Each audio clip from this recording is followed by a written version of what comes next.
punta para simbahan ng atong buhi nga Dios. Jehovah Jireh, my provider, you are more than enough for me. Jehovah Rapha, you're my healer.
Amen?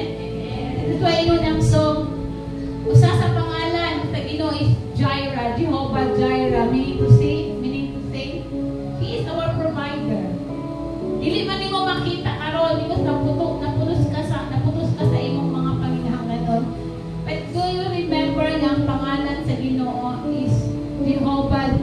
Jireh means He will provide.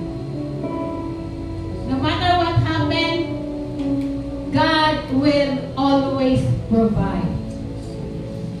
Jehovah Rapha, He is your healer.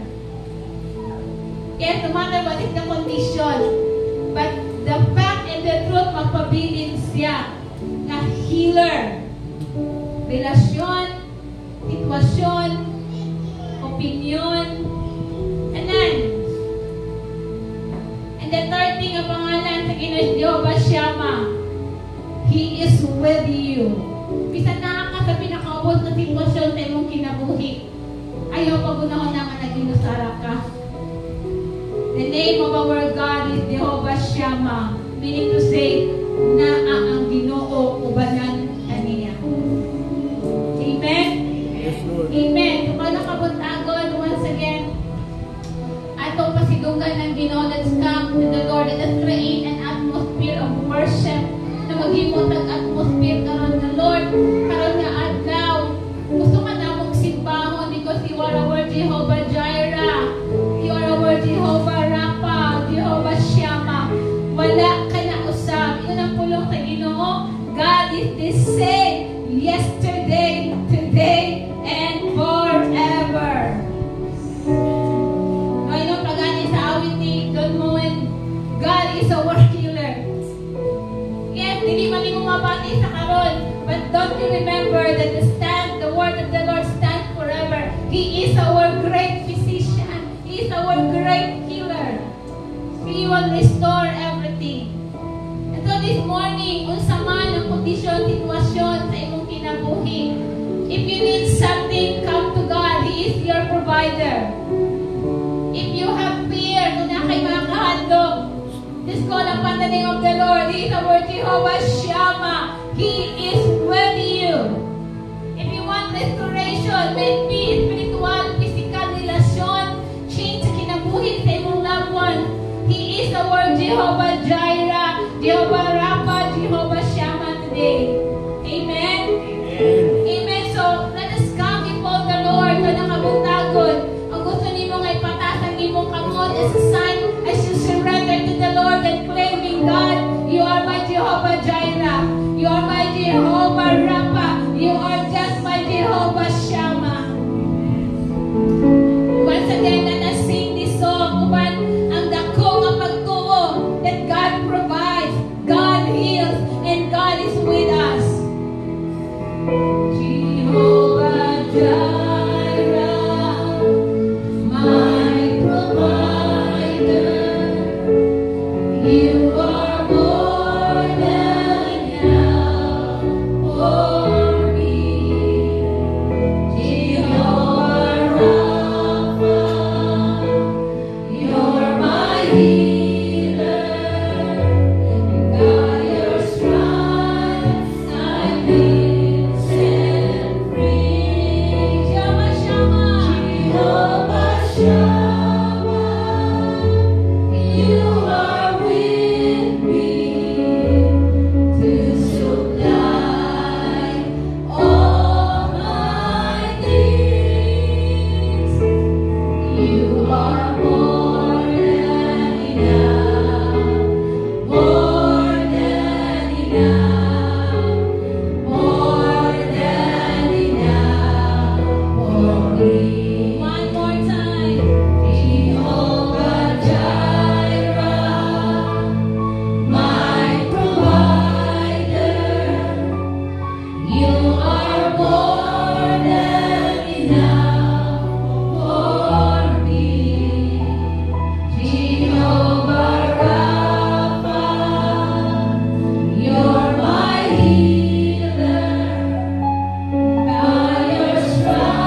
because ang imong pulong na pamatuon nga wala ka na usab. Padayon ka nga nagahimo og milagro sa among mga kinabuhi. Padayon ka nga nagasuglay. Padayon ka nga nagaayo. Padayon ka Ginoo nga nagaubad. Og among mga pag-ampo tanihang mapataas ang imong pangalan. Mapaubos po ang among mga kaugalingon. Lord, walay mo uli karon nga kabuntagon na dili nila ma-receive ang ilang portion. Thank you for reminding us na kung naman may mga paginahanglan ang una may namuduol sa imuha. Kung naman may mga challenges, wala may naging usahan na adi ay ka nga nagbuka.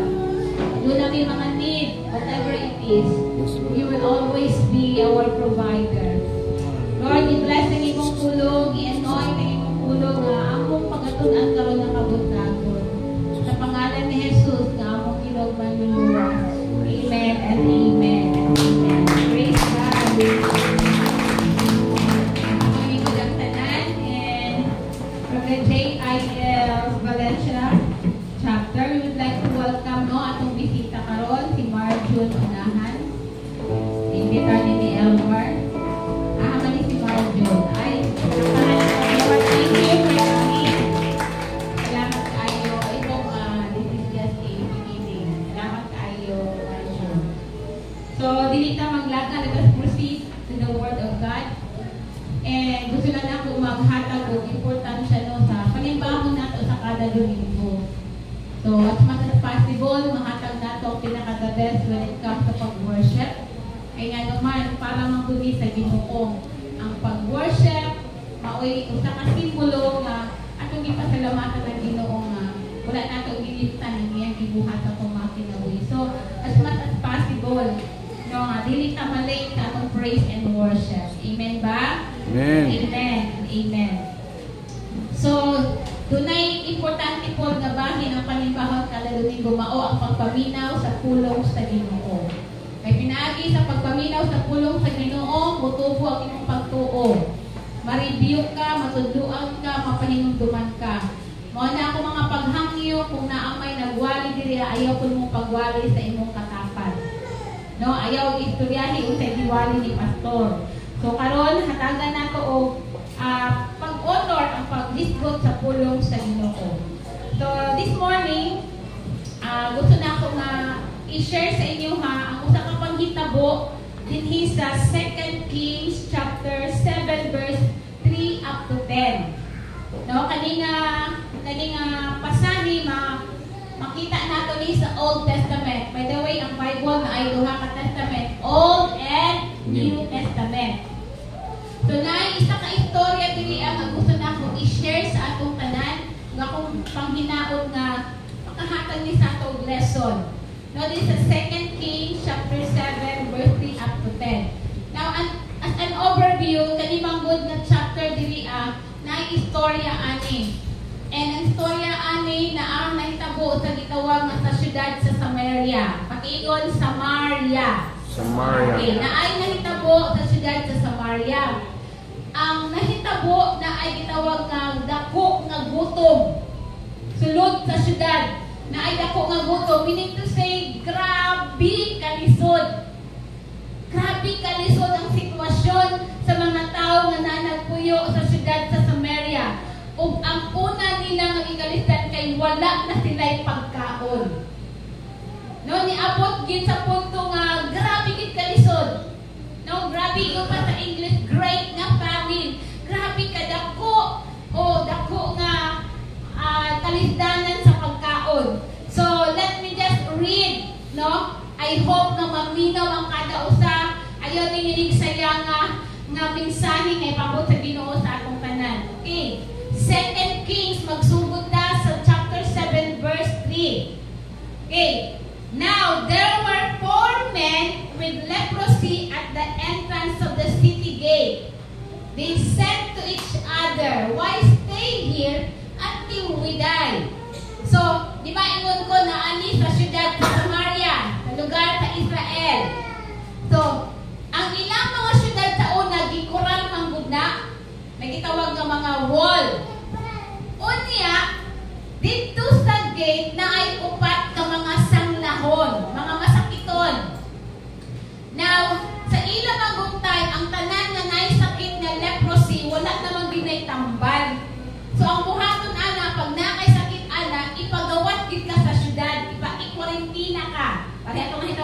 COVID, no? Pag positive ka, na kay COVID, i-quarantine ka, ibutang kang eskwelahan, 7 days, 10 days, 21 days. Pero kaning upat ka mga sanglahon, forever na gid sila nga dito lang gawas sa syudad. Kay dili gid sila pwede makasulod sa syudad tungod sa ilang sakit. Unya, naa sila naglingkod itaw diha na gid sa gate. Atbang, maybe atbang sila, ingon din sila nga. Saman pre. Dili na gid tama, dili na lang gid ta, maglingkod na lang ta aning gate, mamatay na lang kita diri. And na-realize nila nga, masakit na ta, sanglahon pa ta, gisalikway pa ta sa atong syudad, nga, dili na lang kita, hangtod mamatay ta. No? Ingon sila. Then verse 4, ingon din, ingon nag-istorya na sila, verse 4 siya, if we say, we'll go into the city, the famine is there. And we will die. Ingon siya, kung musulod po ta sa syudad, pero tingguto maway pagkaw ng mga tao dito, mamatay na gihapon ta. No, ingon sila. And then ingon, and if we stay here, we will die. So ingon po itong upat, so sila, kunya, kung dili na punta sa gate, hangtod, walang tayo buhaton, mamatay gihapon ta. Are you listening? Okay. So ingon siya, let's go over to the camp of the Arameans and surrender. If they spare us, we will live. If they kill us, then we die. So, di ba, syudad sa Samaria, naapos na silingan na kampo ang pangalan Arameans. Pakiingon, Arameans. Arameans. So, ingon sila, kung musunod na sa syudad, mamatay gihapon ta kay gutom god. Unya, kung dili na po ta maglingkura sa tibok natong kinabuhi, mamatay gihapon ta.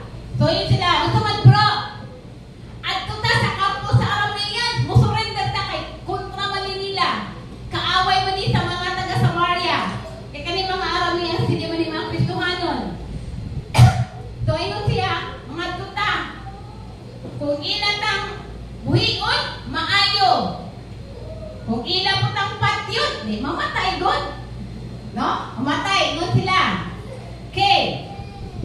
Verse 5, ingon dahil sila, at thus they got up and went to the camp of the Arameans. When they reached the edge of the camp, that a man was there. Because at thus, kilom-kilom na. Kilom-kilom na, decision sila, siya tala. Puslan man, way nagmahal. Ala siguro no? Puslan man, na ako'y leprosy. Puslan man, masakiton ko. Puslan man, di ko sugtong sa akong uyab, kay pangit ko. Hala, ato na. Puslan man, wako'y kwarta. Puslan man, wala ko na-promote. Puslan man, nabagsak ko. Let's go over. Okay. Unya, pag-abot na nila dito, pasulod na sila sa kampo na tingala sila. Nibisan usang katao, walay nabili sa kampo sa Arameans. Verse 6. Unsa day nahitabo? Verse 6. Unsa nahitabo? Verse 6 yan. Unsa nahitabo? Sa dihang padulong na sila dito, naay gihimo ang Ginoo. Verse 6. For the Lord has caused the Arameans to hear the sound of chariots and horses and a great army. So that they said to one another, look, the king of Israel has hired the Hittite and Egyptian kings to attack us. Correct na siya, to attack us. So, muna may tabo, di ba? Ilong-ilong na. Naghinay-hinay na sila o baklay, kamang para makaabot sila sa kampo sa Arameans. Yung pang-abot nila walay tao. Naay gibuhat ang Ginoo. O sa gibuhat ang Ginoo? Gihimo sa Ginoo. Ang magpadungog sa Ginoo sa mga lakaw, sa dagan, sa kamang aling upat ka mga sanglahon, murag mga tingog sa mga chariot, sa mga kalesa, sa mga kabayo, o sa great army ng kagahunog. Are you with me? Naigibuhat ang Ginoo. sanglahon, wa pag may gutom pag yun. Pero ang gihimo sa Ginoo, pagdungog sa mga Aramean, murag na ay mga nagdagan ng mga kabayo, mga kalesa, o murag dagan ng mga military. So nag-istorya sila, hala, murag nag-hire gani ang hari sa Israel, murag i-hire gani nila ang king o ang i-hire nila ang mga Hittite, another na po nga mga kaliwat, and Egyptian king para sulumon ta. Pero ang nahitabo, katulad itong upat ka mga sanglahon, na nagkiangki ang itawon gutom. Pero ang pagdungog sa mga Arameans, murag grabe kadaghan ng mga military. Mo nang nahitabo, unsay nahitabo sa ilaha? Nanagan sila. Verse 7. So they got up and fled in the dust and abandoned their tents and their horses and donkeys. They left the camp as it was and ran for their lives. Ang gihimo sa mga Arameans, ang pagdumugin nila, daghan ng mga military, daghan ng mga horses, daghan ng mga kabayo. Buta ang buwan nila, nanindog sila, ningdagan sila, giabandonan nila ang ilang mga balay ng mga tents, ang ilang mga kabayo, kanang mga kaptangan, dibiyaan nila o ginuwas nila ang ilang kaugalingon. Wala sila kabalo, ang katulad itong mga piangon nga nag-upat ka mga sanglahon nga gutom. Do you think nagdagan sila padilong sa Arameans na ka? No! Gutom! Ikaw do, ang tao mga gutom, makadagan pa na? Wala! Ba't naigihimo ang Ginoo? Pagdungog nilang kalantikan sa mga sanglahon, murag mga kapayip na nagdagan, sunahadong ang mga Arameans. Sunanagan sila. Then, verse 7, ingon dito, verse 8, the men who had leprosy reached the ends of the camp and entered one of the tents. They ate and drank and carried away silver, gold, and clothes and went up and hid them. They returned and entered another tent and took some things from it and hid them also. Anak, maya, ang upat ng mga sanglahon. Imagine, pag abot nila, wala kagay katao-tao. So, ang ibuhat nila, nisunod sila sa mga tent, grabing inom kaon. Kuha nila ang mga silver, kuha nila ang mga gold, ipagtago nila, balhin na po sila doon sa another na tent. Grabe nga milagro. Ingon na ni Kopat, this is it. Sanglahon man tawa, makatay paglaop, at least mamatay ta, busog ta. No? Grabe! Balik-balik sila! Aman ko, balik-balik sila! Tingala sila, wala may mga tao. Wala sila kasayod. Kamulo sila baklay, padulong sa Arameans na camp, na anay gihimo ang Ginoo. Amen. God is their defender. Amen? Amen. Mga anak sila sa Ginoo. Verse 9. Verse 9, yun sila. Then they said to each other, we're not doing right. Yun sila. This is the day of good news. And we are keeping it to ourselves. If we wait until daylight, punishment will overtake us. Let's go at once and report it to the royal palace. So grabe na ang upat to. Imagine ninyo, ang tao na gutom. Ako nila mga silver, gold, upan pa. Ingon sila, bro, murag din na ni maayo ay. Kita-kita lang nag-enjoy, ani. Maagtang-tag-butag, ani. Patay, kita kang hari. They realize na dili lang dapat kita mag-enjoy. Kabalos nila ang ilang syudad. Ang Samaria, perting gutumaw, walay pagkaon. And yet sila come and go sa mga tent na gibiyahan sa Arameans. Nakahinuklog itaon sila. Isa bro, Bro, tinani maayo. Kung magsigit na ingon ani, maabtan tang punta, may bal ani dito sa hari sa taga Samaria sa Israel, patay kita ani.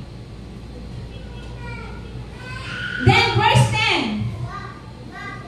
So they went and called out to the city gatekeepers and told them, we went into the Aramean camp and not a man was there, not a sound of anyone, only tethered horses and donkeys and the tents left just as they were. So give us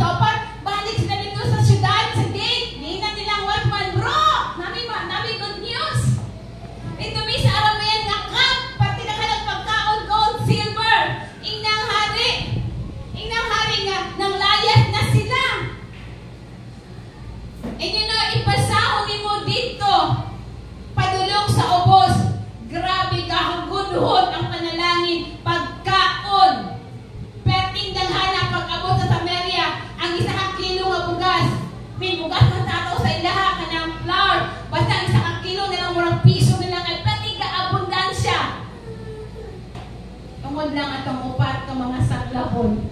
Akong tanawon sa tao walay pulos. Di-abandona, gi-reject. Amen?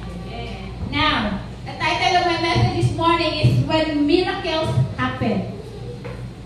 When miracles happen.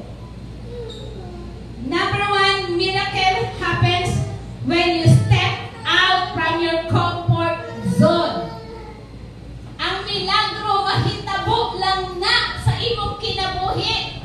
Sa kinabuhi, sa imong anak, sa imong pamilya, sa imong negosyo. Kung mugawas ka sa imong naandan na. Amen? Pareha aning upat ka sa naon ba? Ingon sila, unsa man? Dili na lang kita, verse 3. Mamatay na lang tawatay buhaton. And then it come to a point na na-realize nila ang sitwasyon, dili bang gid ni mao ang dapat para sa atuan. Mga anak kunta sa Ginoo. Gano nag-agwanta man ta.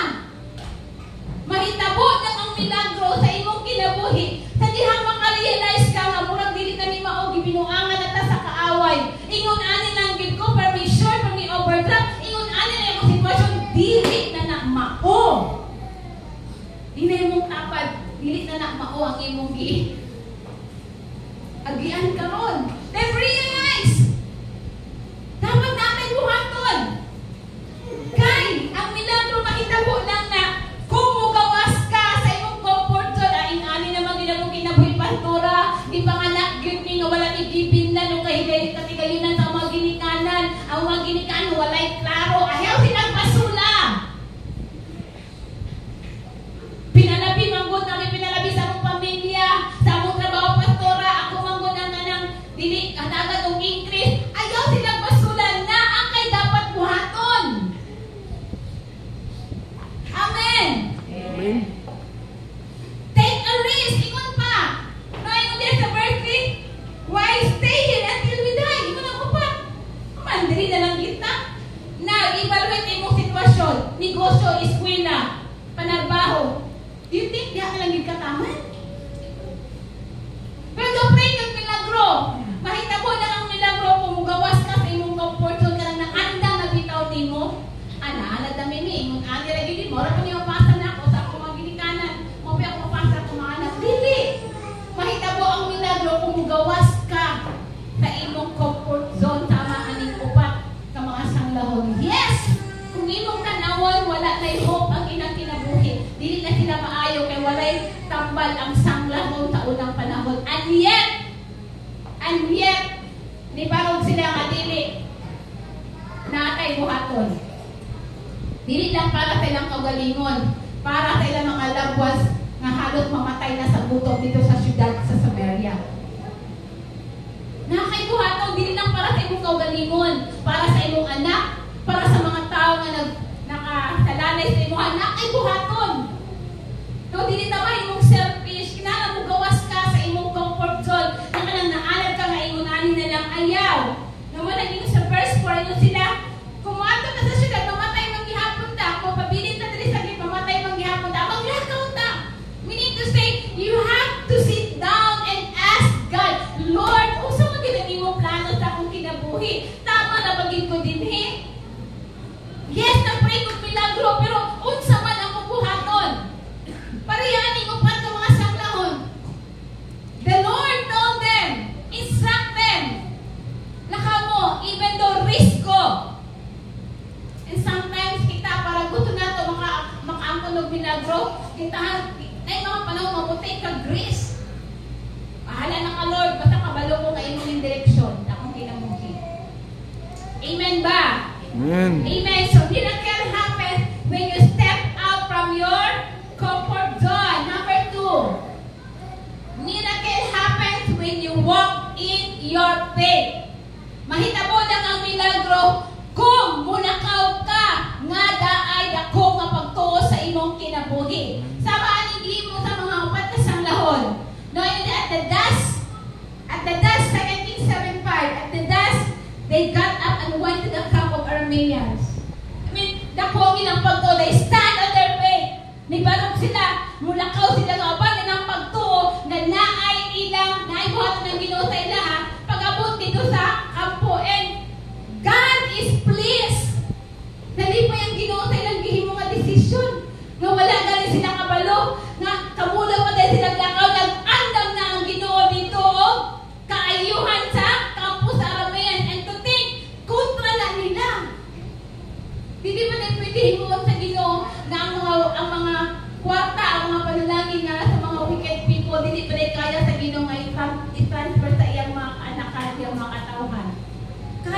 Amen. Basta kay mulakaw ka, mubarog ka, tindugan nimo ang imong pagtuo na naay buhaton ng Ginoo nga milagro sa imong kinabuhi, sa imong pamilya, sa imong negosyo. You need to sit down. Nga Lord, dili na ni mao. Dili na ni mao. Dili na ni mao. Munang gingon diha o sige mo sa Lord. The Lord had caused the Arameans to hear the sound. Praise God. Grabe kang gimo sa Ginoo sa verse 6. It only takes the hand of God na magmilagro sa kinabuhi. Aning upat ka makasanglahon. Kung nagtuo pa di ay nga dili kaya sa Ginoo himuon ang iyang parte para ay andam ang atong mga katubagan. Ingon pa, naglakaw pa lang ka, nagplano pa lang ka, nag-desire pa lang ka. I-conclude na sa Ginoo nga himuon niya na sa iyang tama nga panahon. Amen? Sa imo pa lang pagsimba karon with faith, yan ka. Kabalo ko nga nalipay ang Ginoo, and Lord, ug ang Ginoo mag-andam na sa imong provision, sa imong healing. Mag-andam na siya nga maguban siya sa imong ka. Take a look at this, oh. Grabe ang pagdumog sa mga Arameans. Sounds of chariots and horses and great army. Kung nanaan lang nimo ang mga upat ka mga sanglahon, luya, walay kusog. Paggabi pagtuo. Luya physically, pero grabe pagtuo, grabe pagsalig. Mga anak na sila sa Ginoo, although they are outcasted, kabalo ba mo ang mga anak sa Ginoo will always have favor from the Lord and from the people na nag-surround sa inyo. Nakakita favor. Lahi ang vindication sa Ginoo sa atong hayang mga anak. Ano na hindi siya maghatag og pabor sa iyang mga anak. Isang gani sa pamilya, ang imog yung mapaboran, ang imog yung anak. Bisan na kay pagumangkod, nasa ikagaw, wala gini mo mapaboran ang imong anak. Anak man nimo. Tama? Now, mahitabo lang ang milagro kung mulakaw ka, mapadayon ka, na naakay dapok nga pagtuo. Para sa ilaha, kung pakita dito sa mga taga-Arameans, okay lang. Kung buhiot na nila, praise God. Para bang kung naa ka sa crossroad karon, kung buhaton nimo ni si Lord na bahala. Pero nagtuo ka kung buhaton nimo ni ubanan ka sa Ginoo. Amen? Amen. Amen. Now, ikatulo, miracle happens when you begin to share. Mahita ko ang milagro kung sugdan nimo nga mahimo kang maghihatabon. Ngano na kaingon ko ana, tanawang verse 9. Ingon sila, they enjoyed. Then they said to each other, we're not doing right. Ingon siya, this is a day of good news and we are keeping it ourselves. If we wait until daylight, punishment will overtake us. Let's go at once and report this to the royal palace. Mga maayo kay sila kasing-kasing. Wala lang nila gi-enjoy sa ilang kaugalingon. Ingon sila, dili pwede na dili natin i-share ang maayong nga balita. Dili pwede na kita lang ang mag-enjoy sa blessing. And knowing ang atong mga kapamilya, ang atong mga friends, relatives sa syudad sa Samaria, grabe, halos mga matay na sa agusto.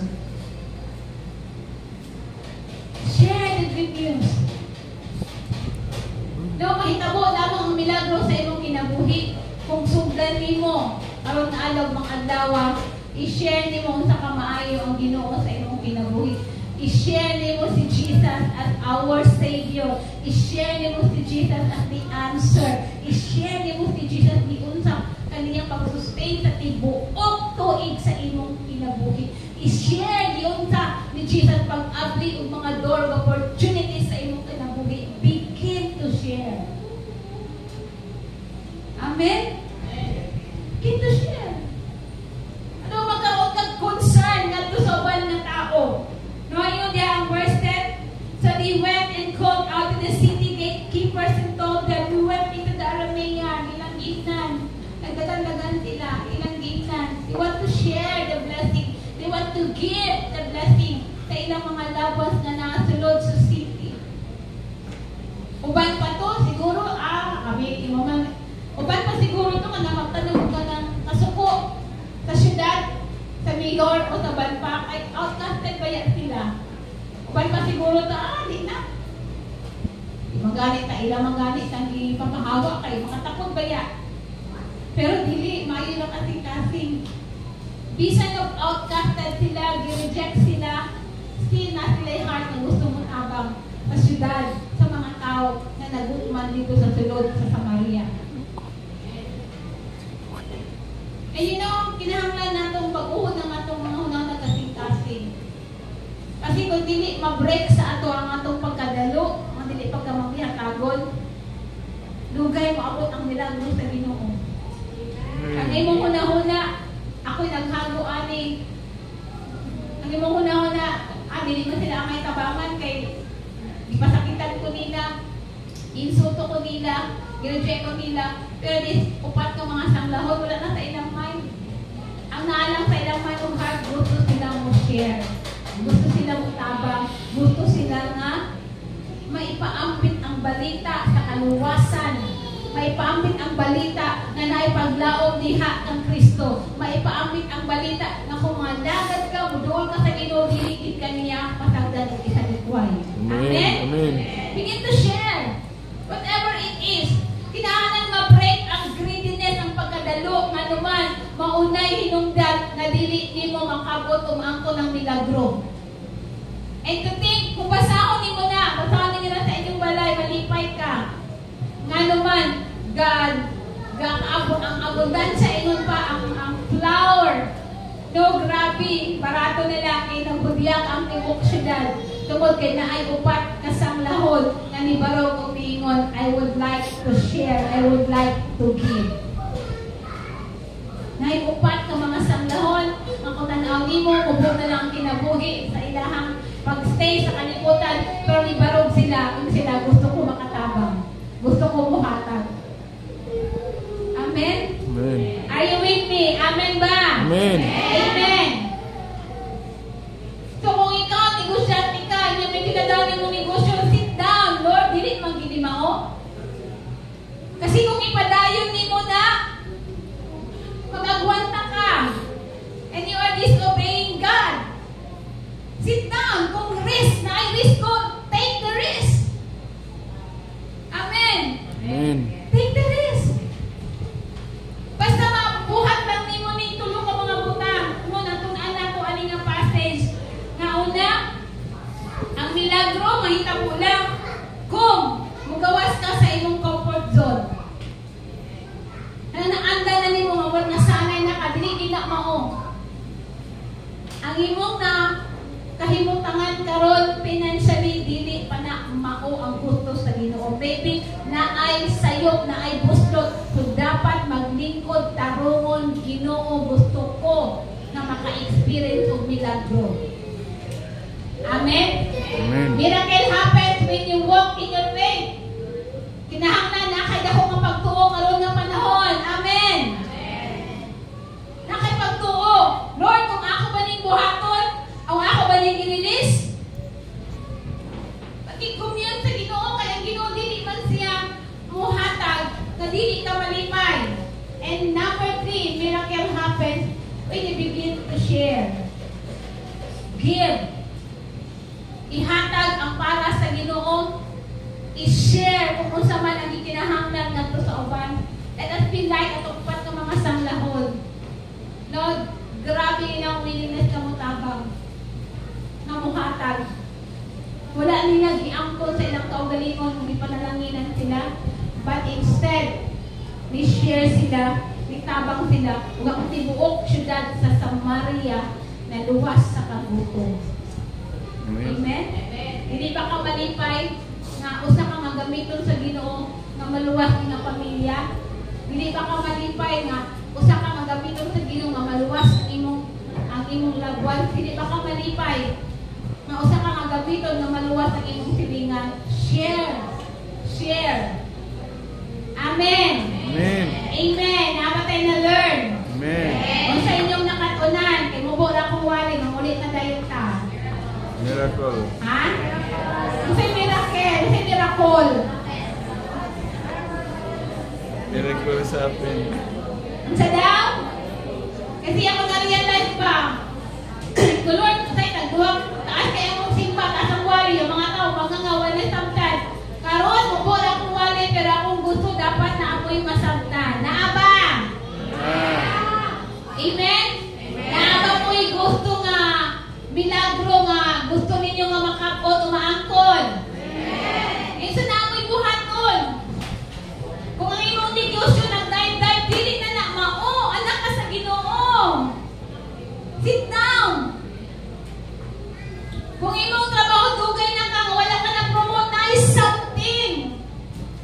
Ano mo, di ba ka ma-promote ka, anak mo ka sa Ginoo. Aray mong pabor. Kung estudyante ka, gusto ka makakatulog taas ng grade, anong pagsak mo ka permanente? There is something wrong. Ha? So, may tabunan na. When you come out, or you step out from your comfort zone, then, ano lang pa ni Pastora, may matanig yun. Dili yun. I pray and I hope na ang upat ng mga sanglahon ng mga tao atong isgutan sa 2 Kings chapter 7 verse 3 to 10 o the whole chapter maghatag og impact atong kinabuhi. Una, gawas dihaa, barog, indog, lakaw, uban ang dako nga pagtuo, then share, give, bless. Amen. Amen. Amen. Sige, manindog ta. Praise God. Doon o kuno ka person. I-share daw sa imong na-learn karon nga buntag.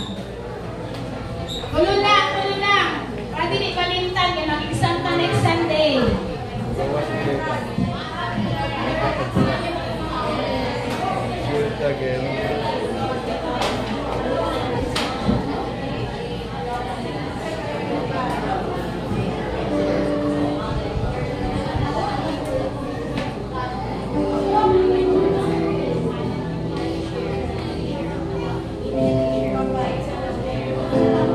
Amen.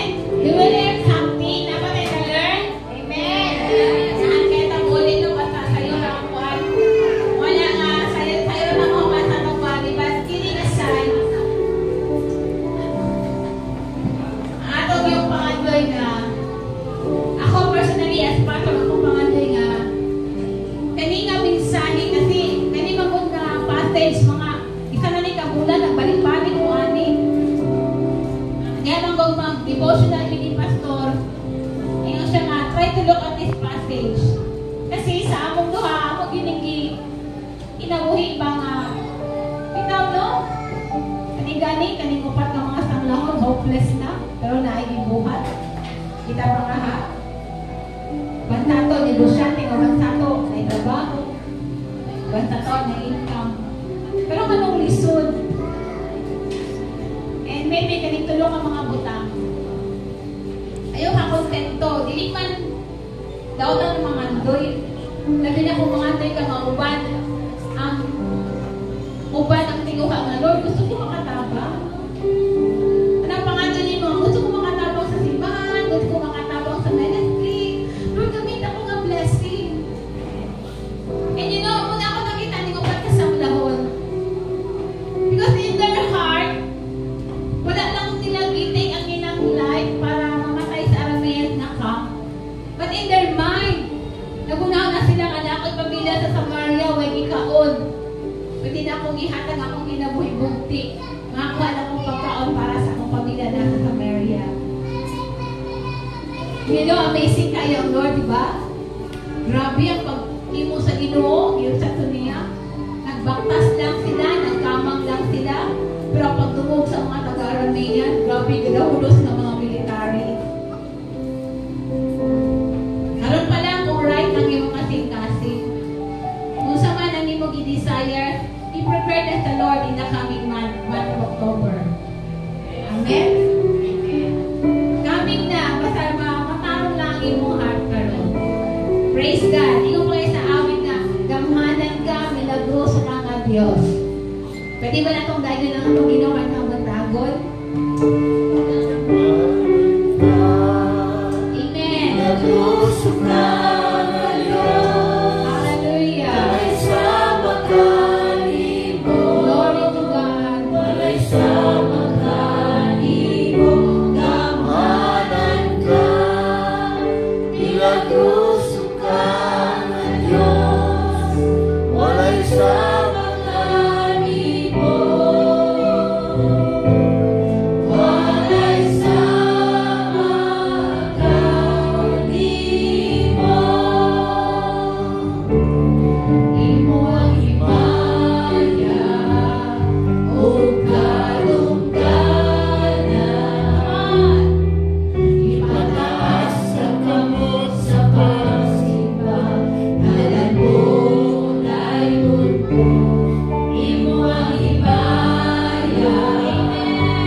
request Ma'am Rowena to close us in a word of prayer. I think she's the right person to close us in prayer to the word of God this morning.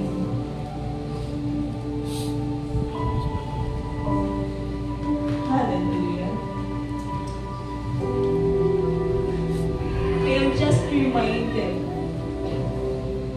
of the miracle of God in our lives.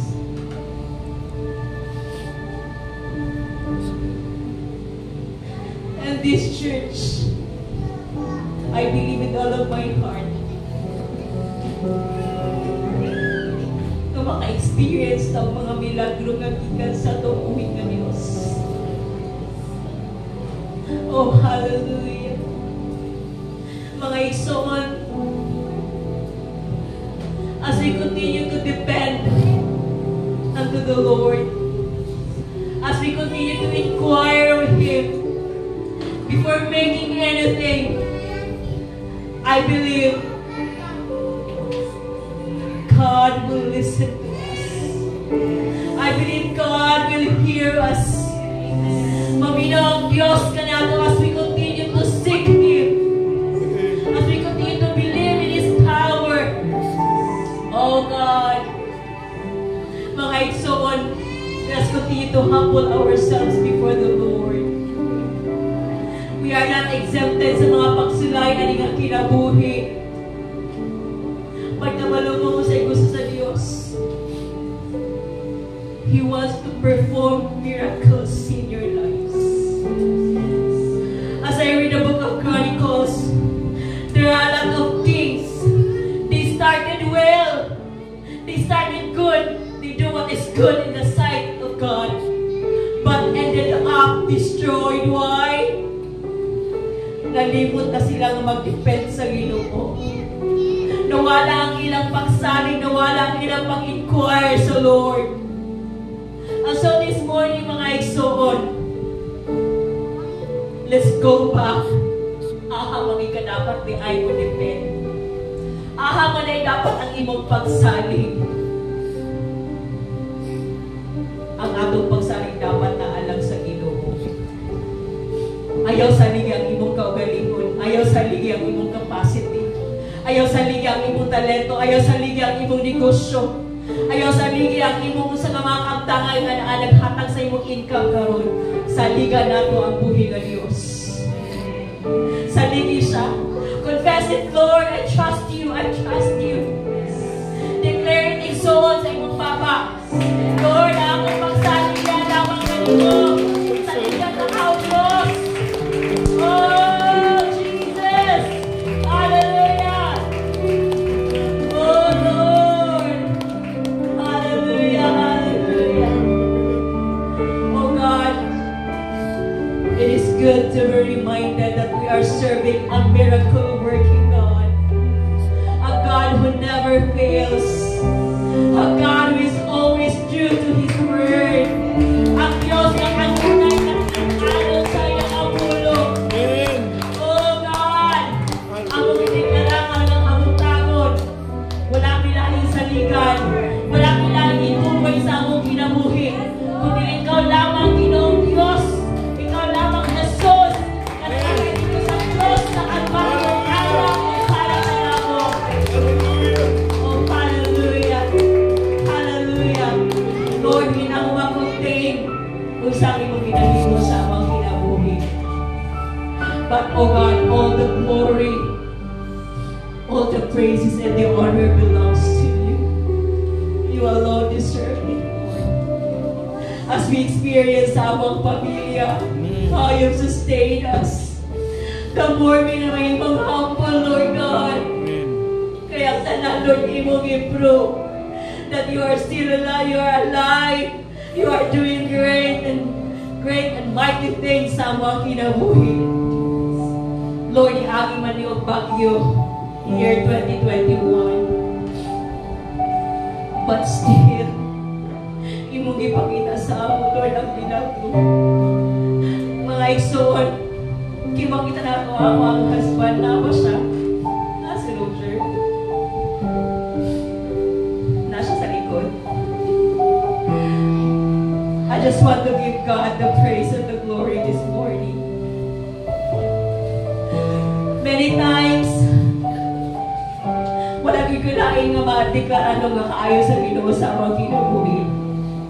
Every time ingon siya nga mato siya sa hospital. Naay mga pasyente dito nga mga bago nga dialysis na patient nga makauban niya. Maingon. Nakay pasyente diri ba? Kisay mong pasyente diri. And then, hindi siya magstorya.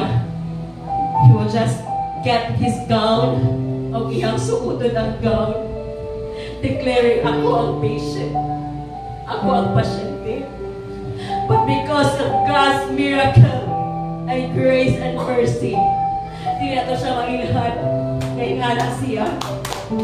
And you know what? I've been praying for the Lord, restoration, Lord. I-restore ang among finances. Daghan kayo nangawala sa mga finances. Pagkabaluhin soon.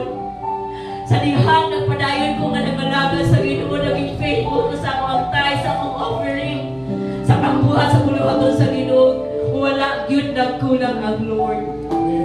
Wala yun siya nagkulang. And for the glory of God, kina-restore, kina-inay ang ang resources. Ang sa una, mga pipilala ang mga customers, mga dugyot-dugyot na mga customers ang ginahatag sa iya. But after that happening sa awang kinabuhi, grabe nga mga customers ang gihatag sa iya. Grabe! Hindi na mo makontain. Hindi na mo makontain kung yun sa pagluwas sa Ginoo sa iyong mga sitwasyon. That is why I would like to share to you the God that we are serving, the God that we are worshiping. Dili basta-basta execute. Basta-basta. Itiyan at mihimo sa amo, He can still do it to you. Amen? Amen? Masabihin na kung gusto kayo pagpalakpak sa among Panginoon Diyos. Oh, hallelujah! Oh God, we need to give you praise. We need to give you glory for what you have done.